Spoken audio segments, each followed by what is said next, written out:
বাবা শোনো না, আমি ঠিক করেছি এখন থেকে আমি টাকা জমাবো, বুঝছো? কিন্তু আমার কাছে রাখলে টাকা জমাবা?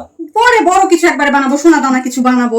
আমার কাছে রাখলে তো খরচ হয়ে যায়। আমি না তোমার কাছে জমাচ্ছি। না, এখানে আমি 20 টাকা দিলাম। হ্যাঁ, 20 টাকা মাত্র? এভাবে ছোট ছোট দিয়ে মানে জমা হবে অনেক, কিন্তু তুমি হিসাব রাখবা কিন্তু। আচ্ছা ঠিক আছে। আবার ভুলে যাও না, 20 টাকা দিলাম আজকে। এই শোনো শোনো, কি হলো আবার?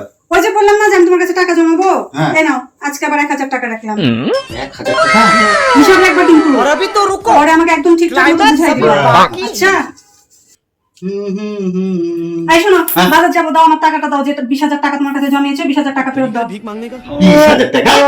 হ্যাঁ, আমি তোমাকে একদিন 20 টাকা দিলাম না, হ্যাঁ তারপর 1000 টাকা দিলাম। হ্যাঁ, 1020 টাকা। 1020 টাকা হয়। এখনই পল্টি মেরে আমার টাকা খাওয়ার বুদ্ধি করছো নাকি? দাও 20,000 টাকা দাও। আমি অঙ্কে প্লাস পেয়েছি, এটা জানো তুমি? হ্যাঁ, তুমি আমার টাকা মারার চিন্তা করে বা তুমি মনে করছো सब क्या देखना पड़ रहा है। 20,000 টাকা তাড়াতাড়ি বের করে দাও। বাজার যাবো বলছি না, ঝটপট দাও, বাজার যাবো আমি।